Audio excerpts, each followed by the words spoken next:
Welcome to Melanated Rising, where we inspire, uplift, and ignite Black creatives, all while changing the narratives around Blackness. What does it mean to exist Black in this world today with our many intersections? That's exactly what we explore, the challenges, the beauty, and the brilliance. Every episode is a look at what is possible when Black creatives stand in our undeniable power. I am your host, Kristen Iris. And I'm Camesha Jones. Welcome back for another episode of Melanated Rising. I am so pleased to have Camesha with us today, our lovely guest. And I met her actually at the Power Her conference that was here in Chicago a few weeks ago. And she led an excellent workshop on mental health for Black women that I really love, but we could dive into that later. Let me tell you a little bit about this amazing person. Camesha Jones is the founder of Sista Afya, LLC. She has lived with a mental health condition for over 5 years and was able to overcome many challenges to achieve optimal mental wellness. Camesha created Sista Afya to help other Black women experiencing mental health challenges to get the information, community support, and the connection to resources necessary to be mentally well. She is a radical social worker with an AM in Social Service Administration from the University of Chicago and a BA in Sociology from Spelman College. She focuses on clinical and systems change in mental health and interpersonal violence prevention in African American communities. Welcome, Camesha. How are you? I'm doing well. How are you? I'm doing well. I was a little stressed today, so I feel like this is going to be a good conversation.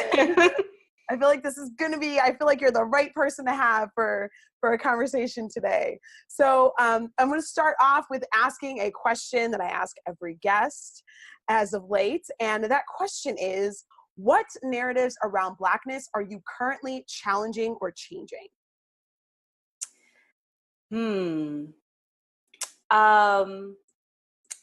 It's very interesting that you bring this up because I've been listening to Solange's new album that's giving me all the feels on Blackness. But I would say just being proud of Black culture and all of its diversity. I think I get really discouraged when Black folks say we don't have a culture. I've actually heard that many times, which is disturbing, very disturbing. And so from my own experience of just being a big history buff, but also someone who just loves like being a Black American, like straight up, I love it. And I've grown more into that. I used to be a lot more like, I guess you could say Pan-Africanist, like let's go back to the continent. I'm a lost Black person, but now I'm just like, I love being a Black American. Like I love everything about it. I'm proud of my history. I know my family history. Dating back to the 1830s. Like I get oral history from my grandparents, from my great aunts who are in their 80s and 90s.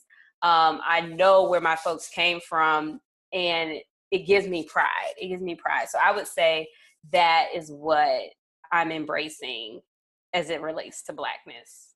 Okay. So so I have not heard that we don't have culture. I've heard so much about Black culture and especially Black American culture, but I have heard like people not being proud of our culture or only looking at like the negative things, and especially with media. And I think it's changing now. Like young people, kids now are seeing a lot more variety of Black faces and Black excellence, really. But when I was growing up, we didn't have that many images, I guess. We had certain things like, we had the Cosby Show and we had, living single and different things, but there was a lot of negative images as well, like pimp culture, drug culture, etc. And so I think a lot of people will associate that with Blackness and then not want to be part of like being Black, even though they are. Yeah, definitely. I've had that come up, just the stereotypes, but I'm just like, yo, like we've made it in one of the most oppressive countries in the world for 400 years. Who's the best? Like, who's the champ? Who's the MVP? Like, that's how I feel. But yeah, and I think in every group there are stereotypes, you know, and there are people who are looked down upon. As a social worker, I see people who are doing great, and I see a lot of people who are really struggling day to day. You know, some of those people who fit those stereotypes. But at the end of the day, we're human. We're not stereotypes. You know, like we are people, and so realizing that everybody in our community is valuable. I think about one of my friends growing up. Her dad used crack cocaine, but her dad was so involved in her life. Like he was at, I mean, every event that he had. I mean, they have a great relationship, but somebody else looking on the outside would have looked at him as being, your dad is on crack cocaine. He's a bad person. But I actually witnessed her, you know, seeing the opposite. You know what I'm saying? Of like, my dad, he might be on crack cocaine, but my dad still loves me. My dad still cares about me. My dad still shows up for me, even though he's struggling with this thing. And so I think we need more narratives like that being told, of like showing people in all their complexity, and not just like, you did this one thing, you're a bad person, you're a bad representation of Black people. Yes. Now, oh my gosh. So first of all, that narrative, like especially like the crack cocaine or the drugs, or like even like gangs or something like that, that if you're doing that, then you have to be like a bad father, especially when you're talking about Black men. Like, you must be a bad dad. You must be a deadbeat dad. You must be like an ain't shit husband or something like that, or boyfriend. And it's like, that's not necessarily the case. You know, everybody's got this different story. And so we get locked into these things. But that remembering, you know, like you just said about that everyone's a person, it's like we lose sight of the humanity of even ourselves, even within our community, and not just people looking in from the outside, but even us looking at our own people is, oh, well, this person's this or this person's that.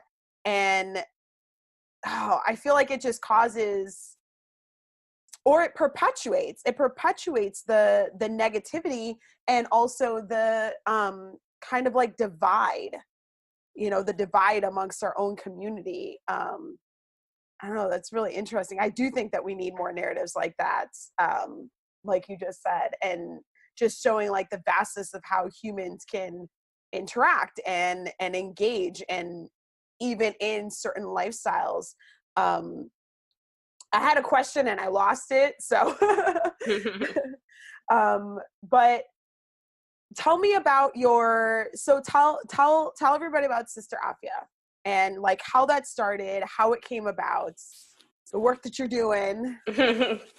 So, Sista Afya was born out of my personal experience. In 2013, I was in my senior year at Spelman, had been accepted to graduate school for social work in Chicago. And I was really stressed. I was stressed.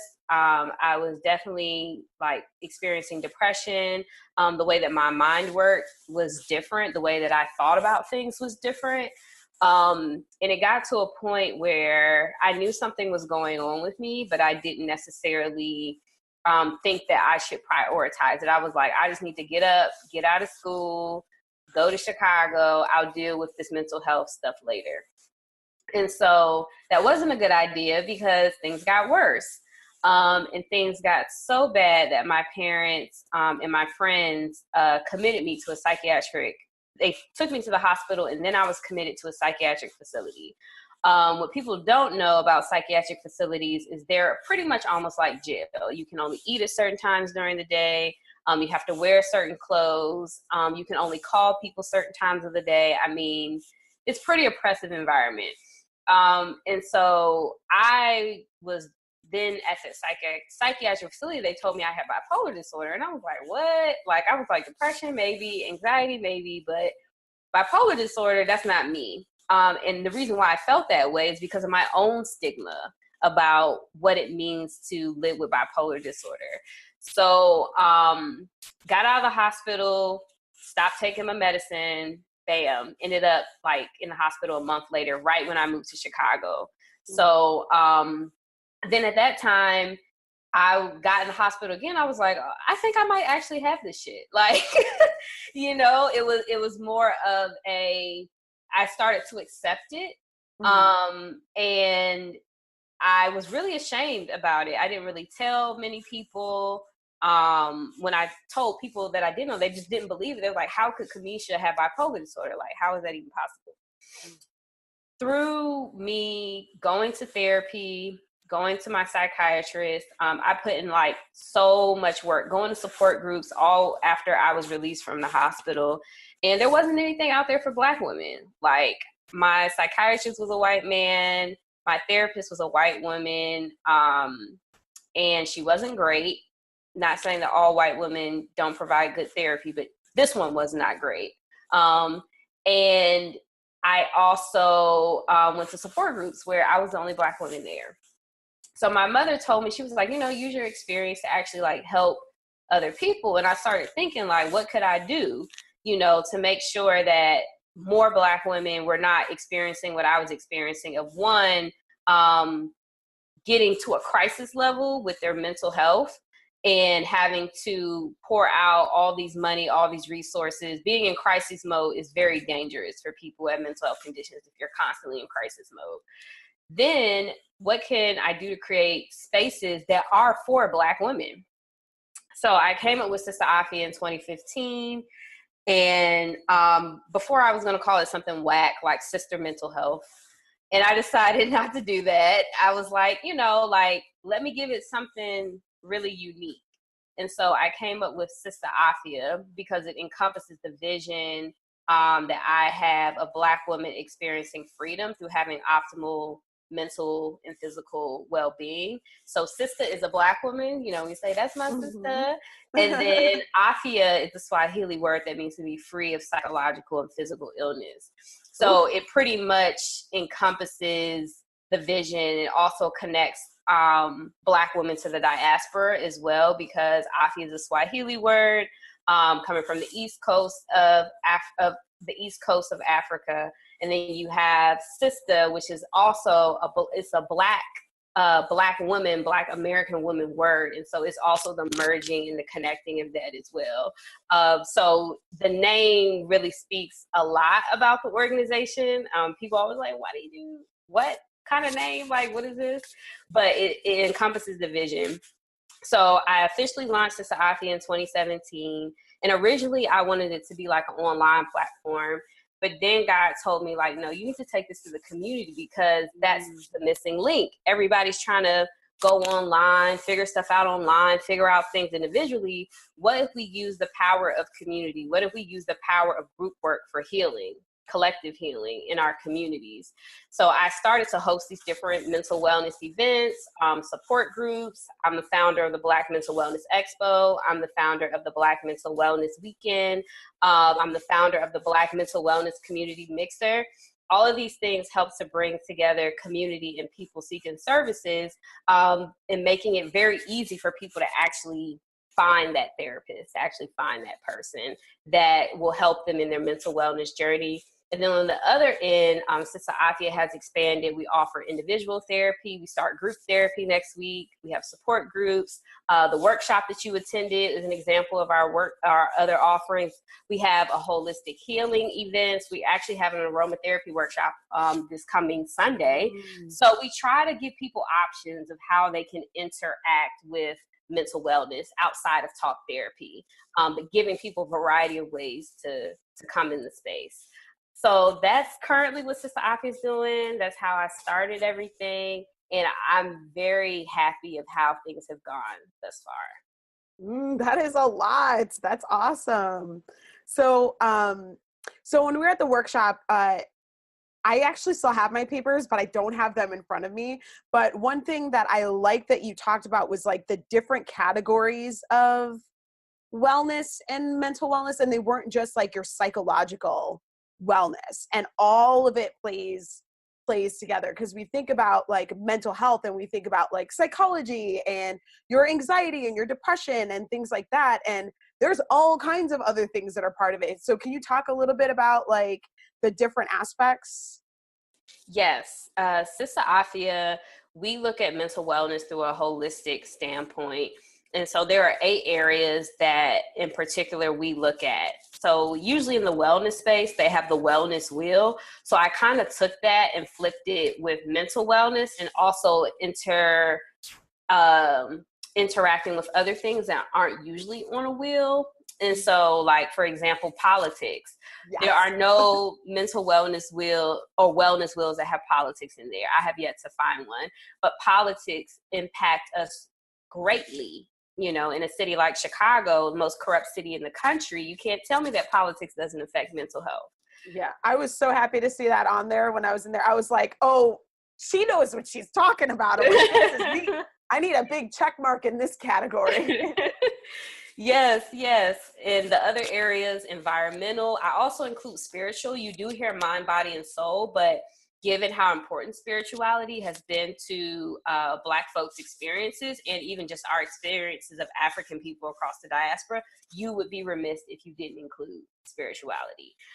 Finances. So finances impact us greatly as well. You ain't got no money, you know, we don't have, they say we have $1 trillion in spending power, but $1 trillion in spending power doesn't equal wealth because you're spending your money. So in reality, we are dealing with economic situations that are different than our white counterparts. And so we have to talk about those things as well.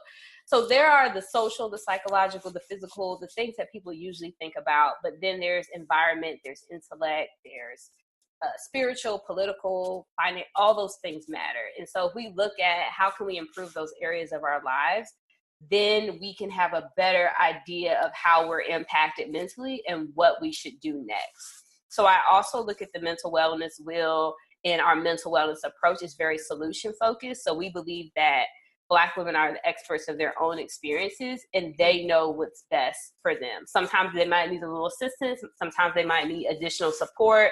But at the same time, most of us, when we say like, if I'm depressed and what would my life look like if I wasn't depressed, most of us can probably maybe come up with some type of answer. And so how do we also let people know that they have the agency to move and do those things, even if a helping professional is not the one guiding them? Yes. Okay. So, oh my gosh, I have so many things that I want to dive into with all of that.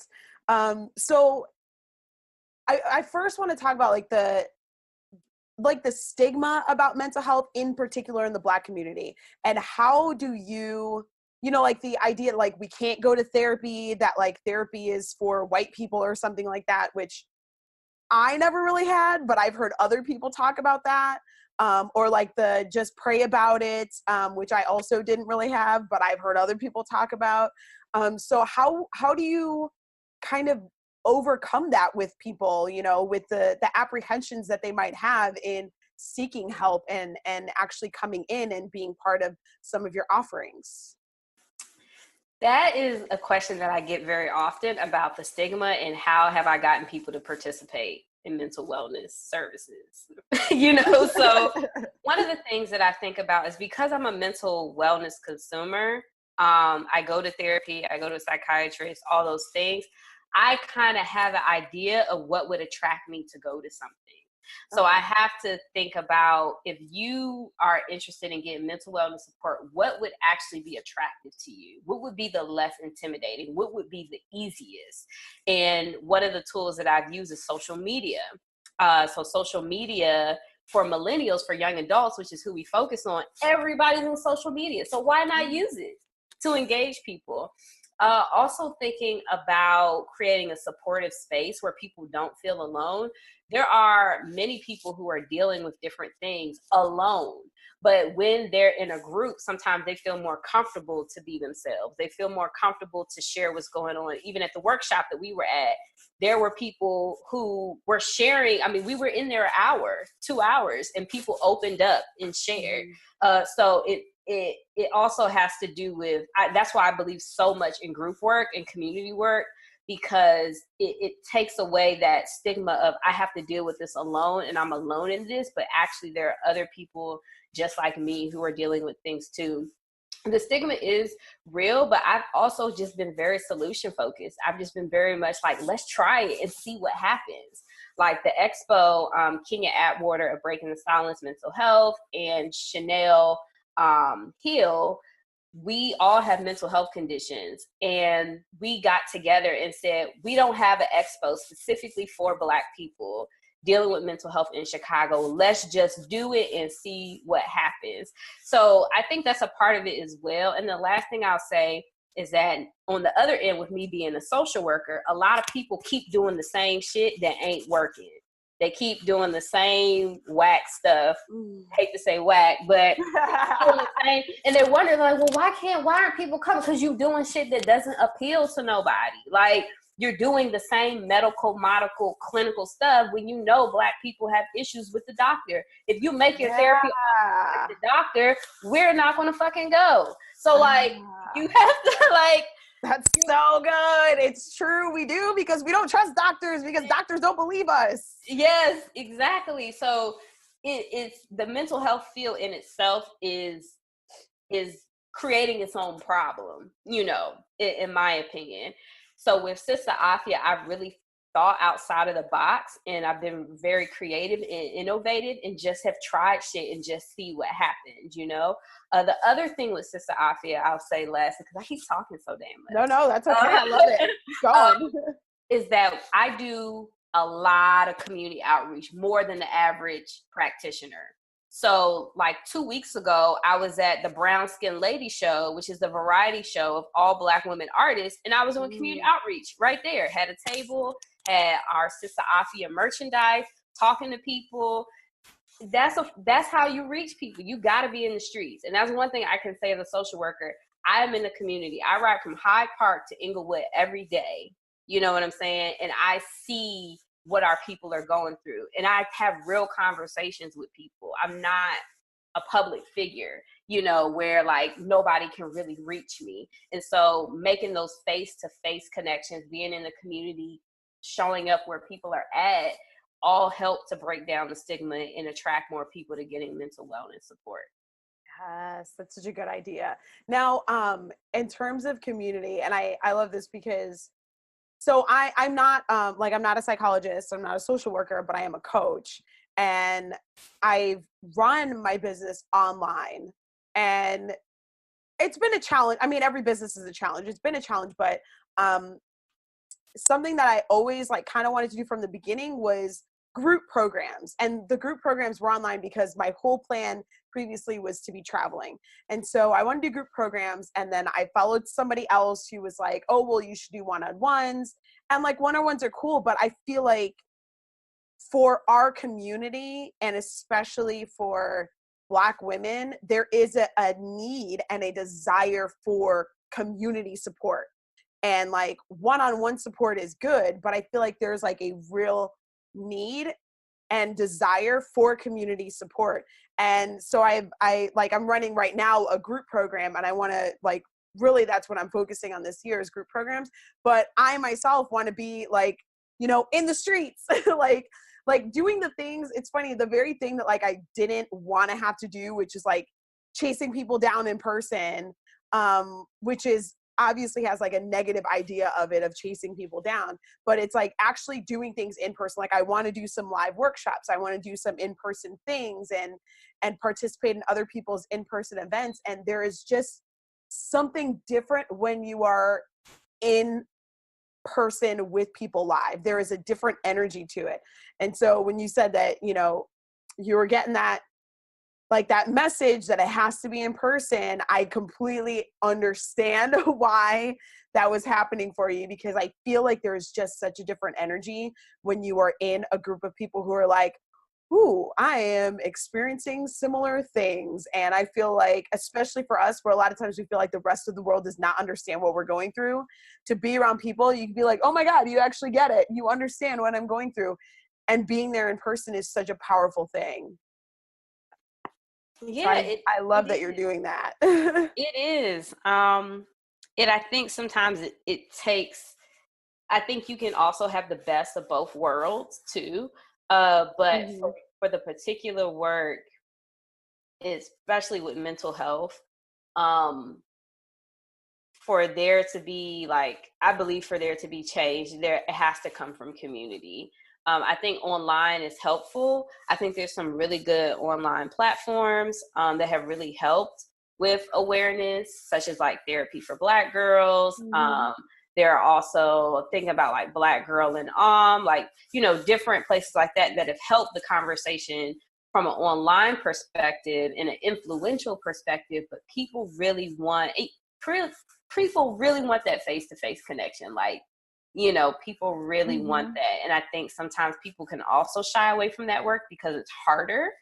It's a lot harder to be on it, you know, when you're interacting with people versus when you're like behind a computer.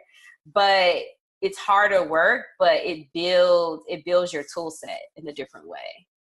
Yes. I feel like it's harder in some senses, but in other senses, when you're in like it's easy to be behind the computer. Like I worked in my pajamas all day, you know?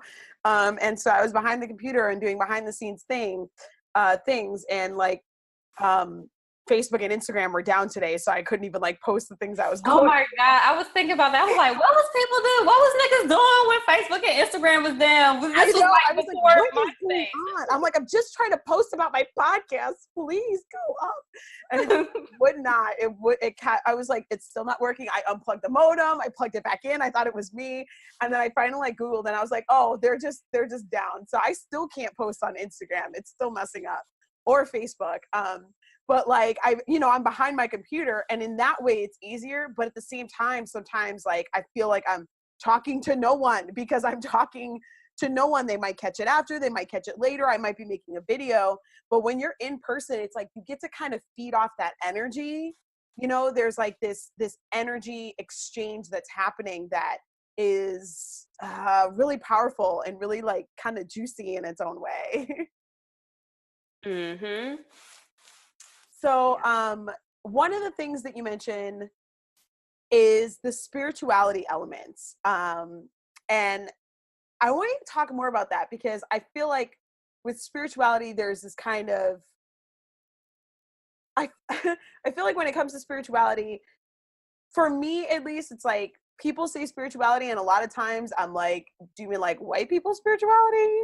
Because white people's spirituality is all over the spiritual industry and online and everything, and it's all very like Anglo and Eurocentric.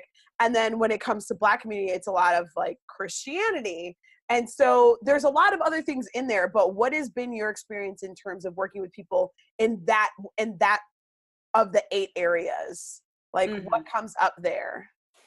So with spirituality, the stance that I've taken is I don't tell people what to believe and how to worship and how to praise. That's the number one thing you should never do unless you're like specific, like pastoral counselor, like, or a Christian counselor, or a spiritual advisor, what's it called? Do divination. Like the number one thing that you should not do is tell people how to reach to a higher power, or how to reach inward, or how to reach into nature. That's the number one thing you don't do. And so a lot of actually therapists, social workers, people in the helping professions will shy away from talking about spirituality because they are like, they're afraid of the unknown. But actually in therapy sessions, I've worked with people I have friends of I got friends who are Buddhists, Muslims, Christians, Ife, Kendobla, all across the spectrum. And so because of that, I understand that all people don't necessarily have to be under the same religious or spiritual practices, but they need to do what works for them. So I think that it can be a double-edged sword, because some people, they can be so within their spirituality that they don't believe they need mental wellness care. And there are some people who are so much in their mental wellness care that they think they don't need spirituality. So it's a dance, really, that you have to do.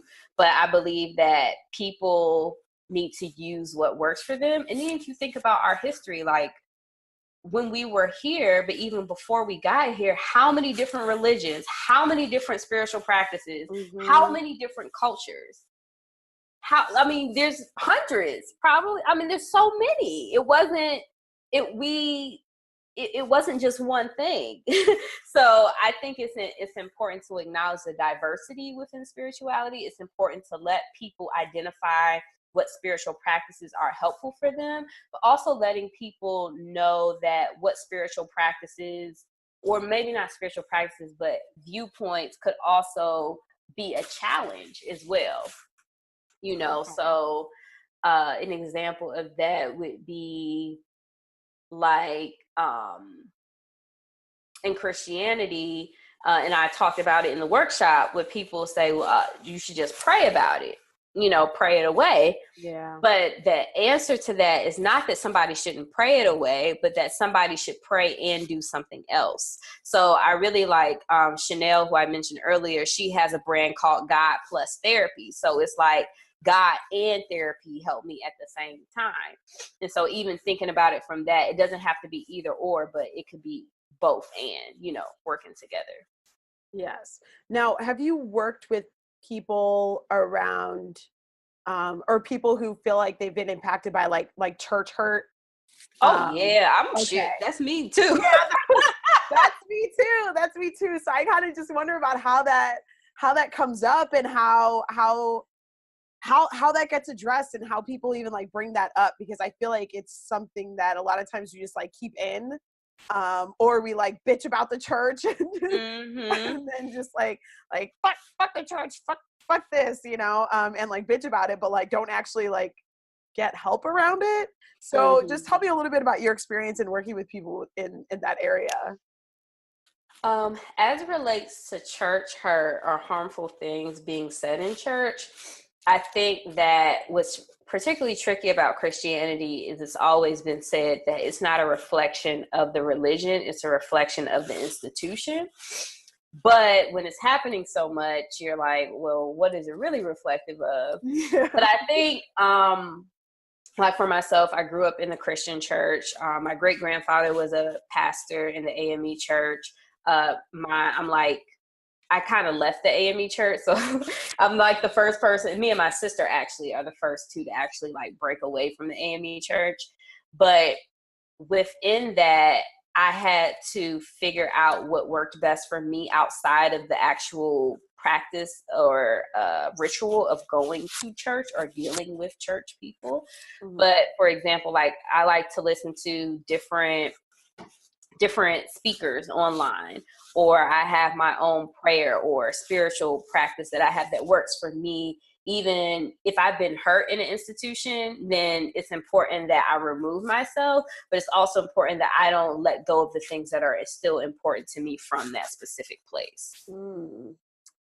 That is tricky, I think, for some people, both in like removing yourself. I think for some people, they feel like they can't leave because, their whole family is part of it or something like that. Or that like if they leave, they have to leave everything behind and they can't take any part of it, any part of like the lessons or anything with them. So, that is interesting. Have you helped people through that in terms of making those decisions for themselves? I wouldn't say that I've helped people. I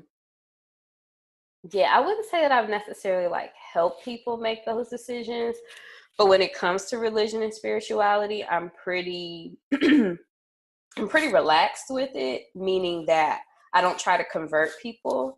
I don't try to tell people how to worship, what to do, kind of like what I said before.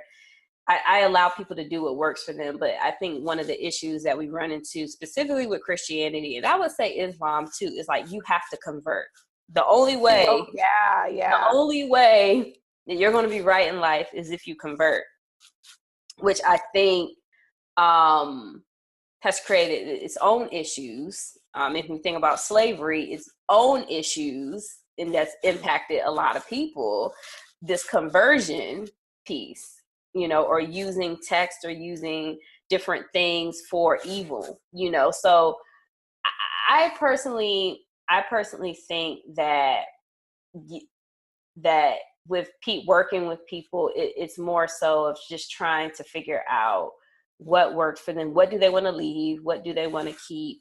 And just doing soul searching as well, allowing people that time to figure out, maybe if I grew up in this, maybe I should try something else right now. So giving people that space to do that, because oftentimes it's either you have to do it this way, but leave people the time to explore, to do what's best for them. Because I know some people who started out Christian who ended up Buddhist. I know people who started voodoo who ended up Christian. I mean, it's just, it's flexible. Like, it's flexible. So that's my approach.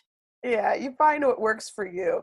That conversion piece is so, I feel like it's so like prominent in Christianity, and Catholicism too. Like I had a friend, we actually are not friends anymore because of religious things. Like she's hardcore Catholic, and I don't even remember, like it was something small or something someone said online about like, you know, like Christians are always trying to convert people.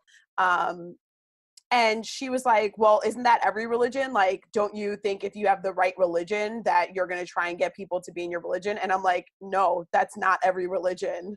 That's like Christianity for sure, and Catholicism and other religions, but that's not every religion, because I have been in other practices and religions where it's like, we don't care what we don't care if you are also Christian and you're here, you know, like we're here to do what we're doing. We don't care that you believe other things.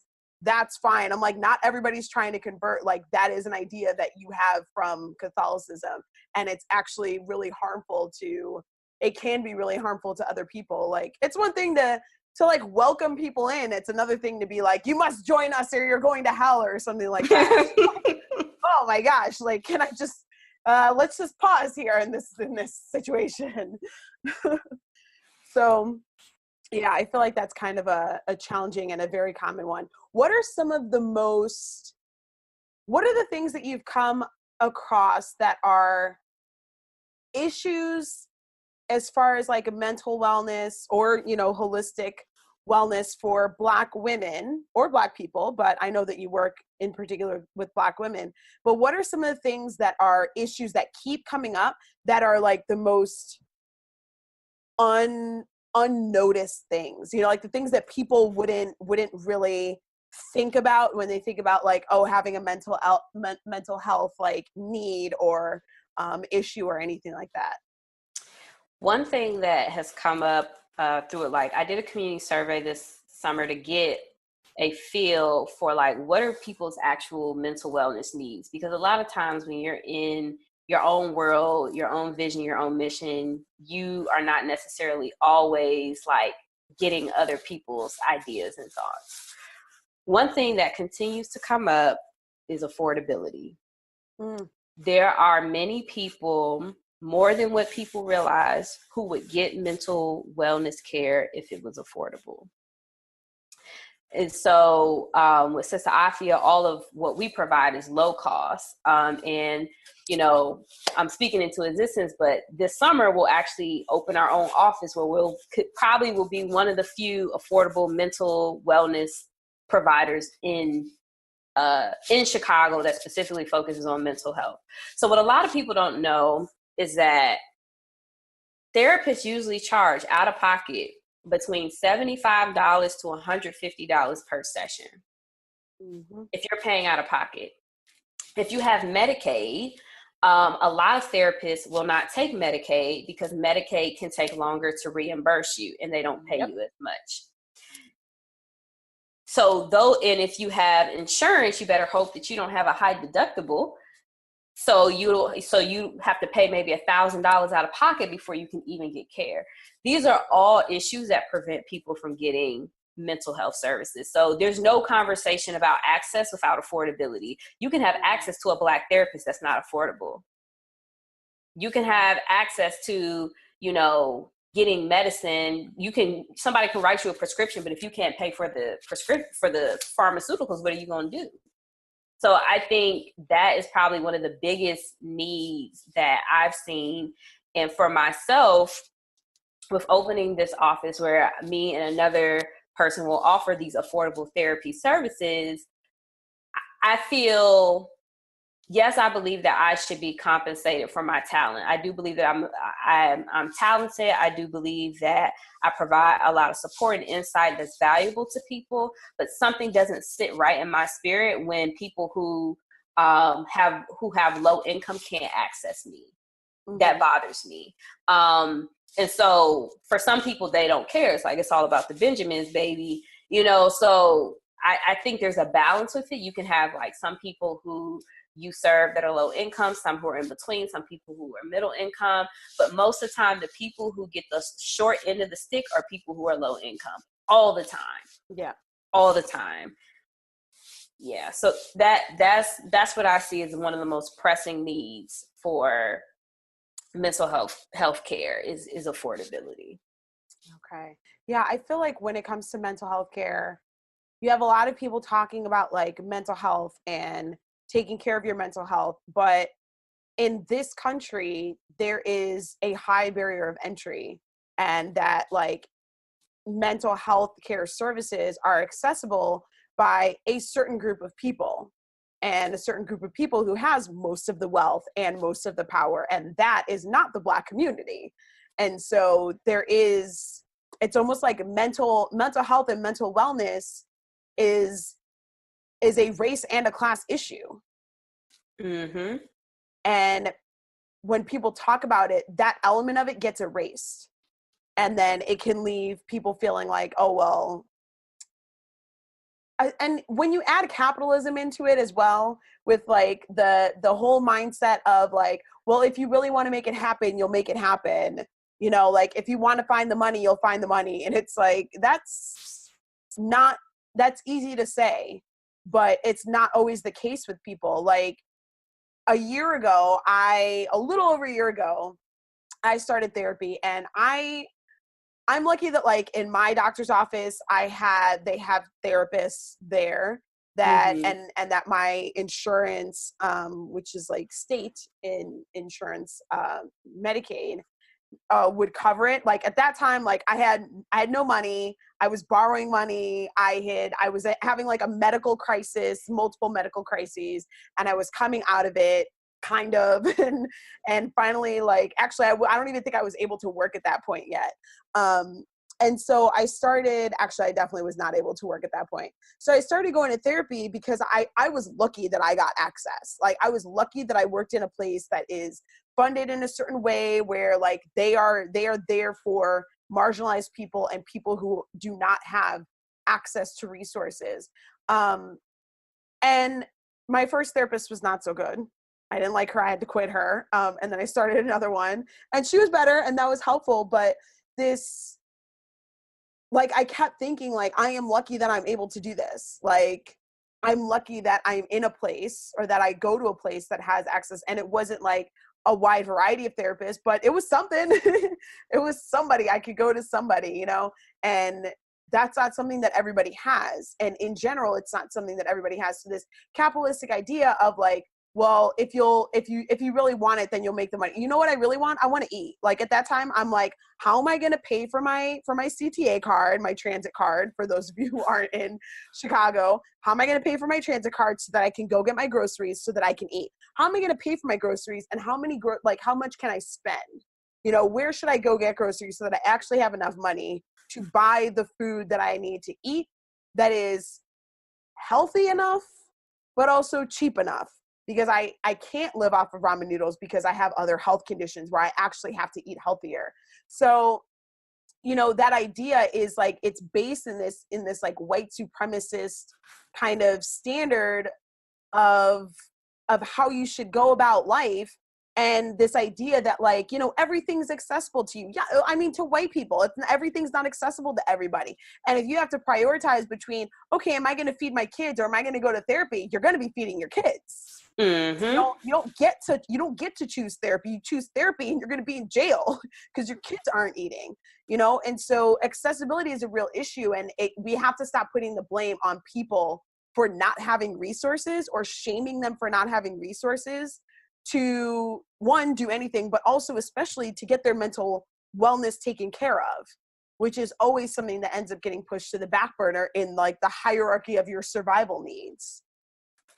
Yeah, absolutely. Absolutely. And I think because I'm a social worker and because I work with people from a variety of different backgrounds, a variety of different experiences, I understand how critical it is. Even for myself, if I lost my full-time job, I'd be on Medicaid. So I know, like, if I was on Medicaid, because I know how to work the system, I know how to get things, I would be okay. But the average person won't be, to be honest. Like, I had somebody contact me about finding a therapist, and they have Illini care. And I was looking for people, and I was like, I know people who accept Medicaid, but not that managed care provider. So this person needs therapy, but they have Medicaid, but they still can't find a provider, you know? And a lot of mental health therapists will not accept Medicaid. They won't accept it. So we've gotten to the point where we can talk about, let's get you to the therapist, but there hasn't been enough talk about affordability, and then also state funded clinics that are of quality, or city funded clinics that are of quality. Those should exist. We shouldn't have to pay for those things. Yes, we're paying enough taxes. Okay. Yeah, I live in Chicago. I know how much taxes we're paying to this state. Mm-hmm. Oh my gosh. Sometimes I'd be like, woo, I got a federal refund, but I got to pay Illinois. Because they do not care. Just be like, we want our money. And I'm like, okay, really? What are you putting the money into? Because you're not putting it into us. You're not putting it into the community. I don't know what this state is. The state's a little bit of a mess. It's a little bit of a hot mess, but that is a different discussion. Anything else that comes up in terms of issues like mental health issues or problems that people face, not necessarily in terms of getting mental health care, but in terms of like the actual issues that they are dealing with that people wouldn't expect? One that comes up, I mean, depression is probably the number one thing that I have people who like say they need support with. Depression is probably number one. But number two that I'm seeing, especially in Chicago, is complex PTSD or PTSD. So complex trauma is when you've experienced a multitude of different traumatic events. Where PTSD is like maybe one event that happened. So I've had people that I worked with, they have a cousin who they lost to gun violence. They've been jumped before. They've been like, they've seen somebody get shot right in front of them. They've had sexual trauma. So that's something that I actually see a lot. In Chicago, there's a lot of conversation around trauma and violence prevention. But I will say complex trauma is what a lot of Black people in this, I wouldn't say a lot of Black people, but a good number of Black people in the city experience.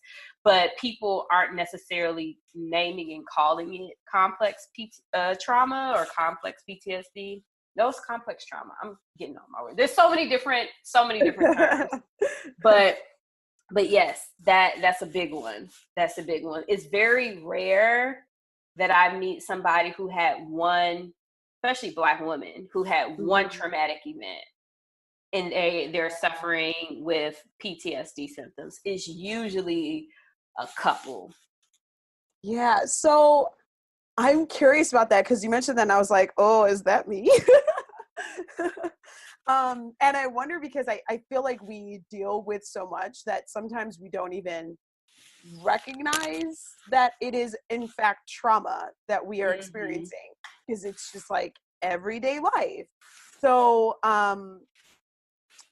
is this something that people will just like not realize that like these are traumas? They're just like, oh, this is what happened to me or this is what I'm dealing with, and not necessarily like recognize how much trauma that they've actually experienced and have to kind of like heal? I think it's both. I think some people are just like, this is just how it is.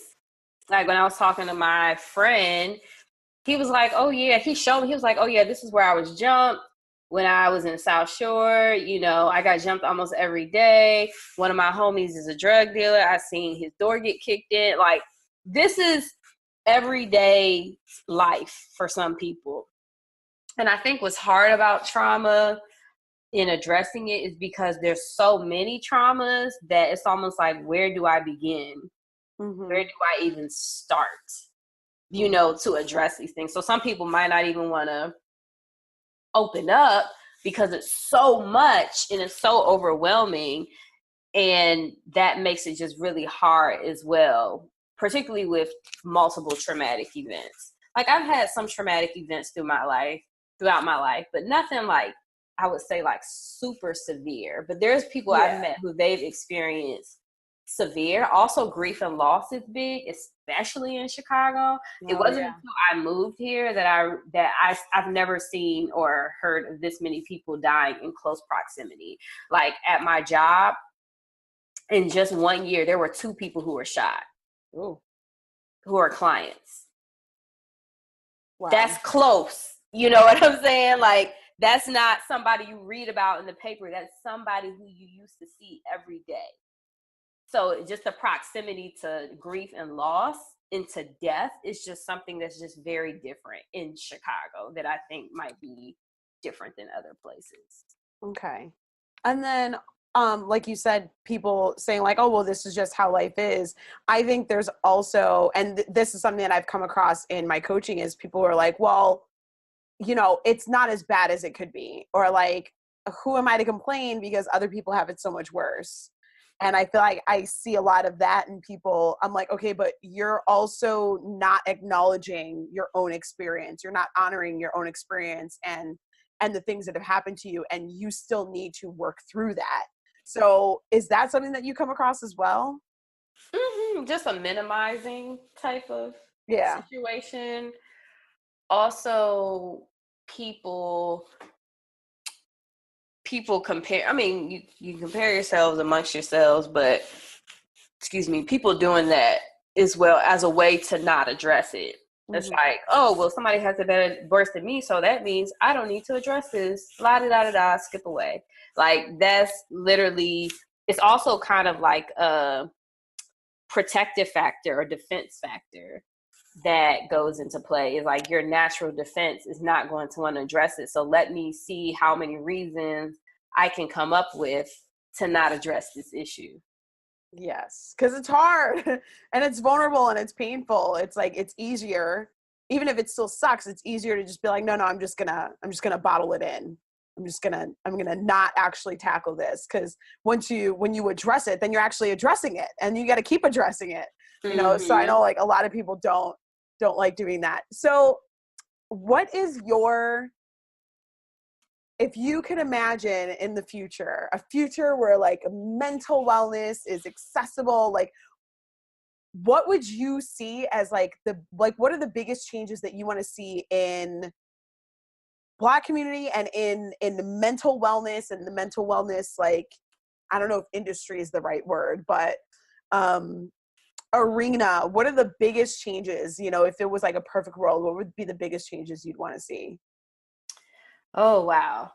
One change is that I think Black people should get reparations for mental health treatment, given the trauma that we've experienced in the mental health impacts of racism and discrimination.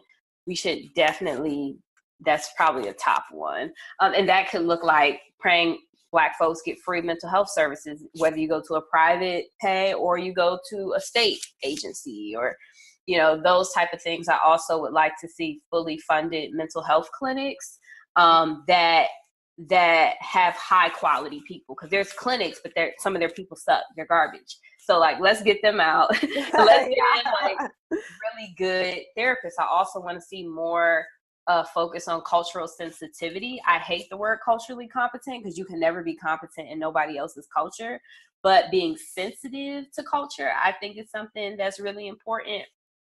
So having more practitioners who aren't just copying what white folks do, but actually coming up with their own ways of like how to do shit. Like, there's some stuff in Western in like Western medicine and that, you know, that are a part of the mental health care system that are okay. And there's some shit we need to get rid of, like, honestly.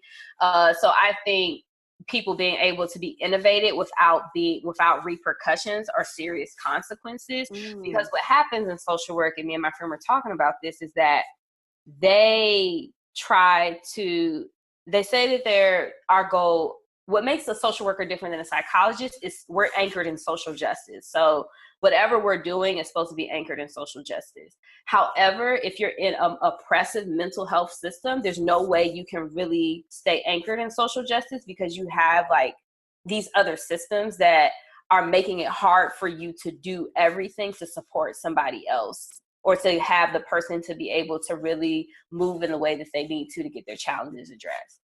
I also think that we should have more recruitment and scholarship opportunities for Black folks who actually want to go into mental health care.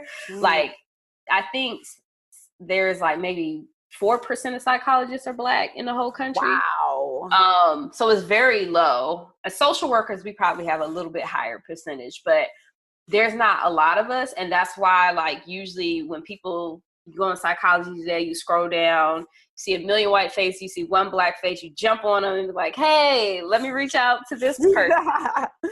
Let me reach out to this person.